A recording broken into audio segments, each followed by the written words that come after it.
Hey, welcome back. It's Miss S and my lucky assistant Kendall. Hi.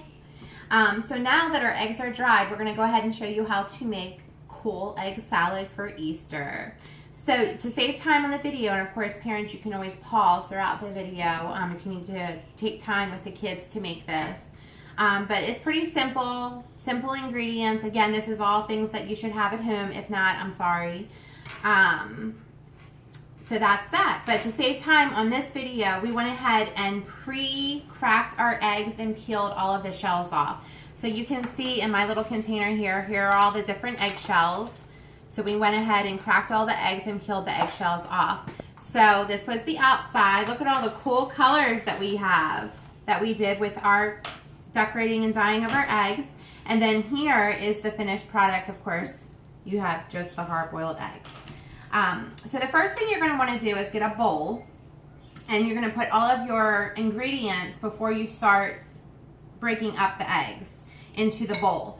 So of course Kendall's going to show off our lucky ingredients that we have. So we have mayonnaise. So we'll start with the mayonnaise first. We have 1, 2, 3, 4, 5, 6, 7, 8 eggs. So you should have about a cup of mayonnaise on average to put into the mixture.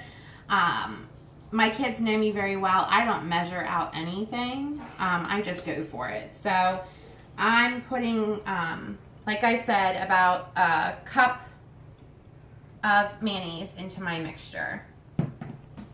So next we're going to have the mustard. So of course you need mustard into your mixture, okay?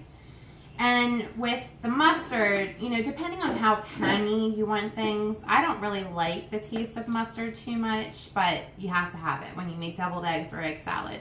So I'm going to do about a 1/4 cup of mustard into my mixture.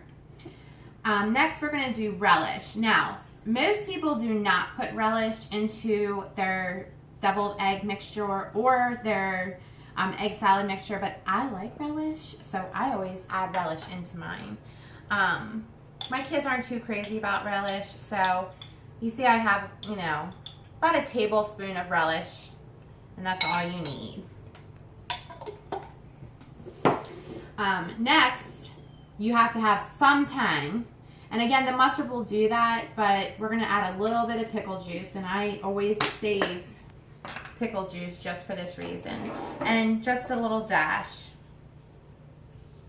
So that's about 2 or 3 little dashes of pickle juice. Don't go crazy, because the pickle juice will actually make it very watery if you are not careful.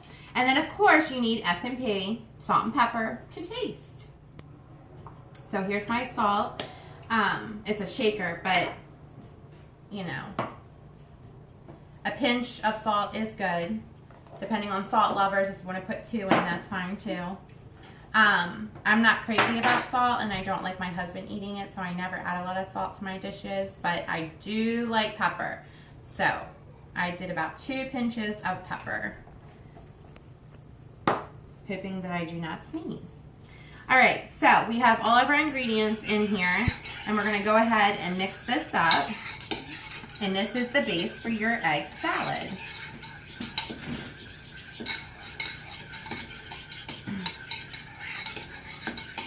So just make sure you mix all of your ingredients, mix, really, really good. And we've been working with all of the kids in our classroom on mixing and their mixing skills. So the kids should be doing this for you. Have them mix it. And then this is what your mixture should look like when you're done with that. So we're just gonna put this to the side because we're gonna go ahead and start cutting up these eggs. Now, I have a food processor here. So I'm gonna cheat.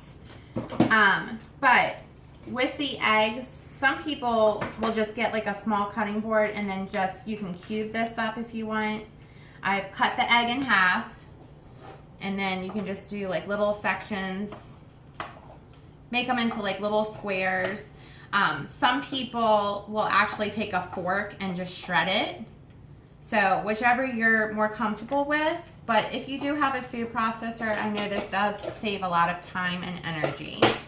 So this is what my cut up with my knife looks like. I'm going to go ahead and empty this into my bowl. because that egg is done. But, and again, sharp knives, don't let the kids use them, but they're hard-boiled eggs, they're soft, so they could even use like a butter knife or even a plastic knife and cut these up. This is all really good motor fine skills to do with their hands, so this is actually really good skills for them to do on their own. So Kendall's gone ahead and put all of the eggs into the little food processor, and it just has a little blade here, so we're just going to crank this until we have little pieces of egg. And again, I do this because it saves a lot of time and a lot of energy when making things. I love it. I make many things with this food processor. So you see Kendall, she just did a couple of little turns here, so we have little pieces of egg. So I think we're good to go. So we're going to just empty this, the little pieces of egg. We're going to wash the blade into our bowl. Okay. Get these little meesy-minies. It doesn't have to be perfect. That's good. Just put it to the side. Okay. And then you just mix up that wet mixture that we made earlier with your little pieces of egg. Kendall, do you want to take a turn mixing? And of course, when this is all said and done, taste your mixture to make sure that you have just the right ingredients in it. If you think it's a little too tangy with pickle juice and relish, you can add more mayonnaise to help balance it out a little bit. If you want to add a little bit more salt and pepper according to your taste, you can definitely do that as well. But this is a really easy recipe and a really easy thing to do right before Easter. I don't know who doesn't love egg salad. Being on the Eastern Shore, we grew up eating this all of the time. My grandmother used to make it all the time for us. And I know my family loves it. I make it for them too. So, when you have everything done, this is what your egg salad should look like. And you can eat it now. You can have it for dinner. You can save it for lunch tomorrow. Just keep it. It has to be refrigerated, of course. But this is just, again, another really easy recipe for the kids to make. And I'm going to go ahead and taste it because I like to eat. And it turned out really good. 2 thumbs up. What do you think, Ken? I love it. Okay. Well, we're going to put ours in the refrigerator and save it for lunch tomorrow because we have burgers for dinner tonight. So, but again, or you can save it for Easter. So, happy cooking, guys. I miss you. Bye.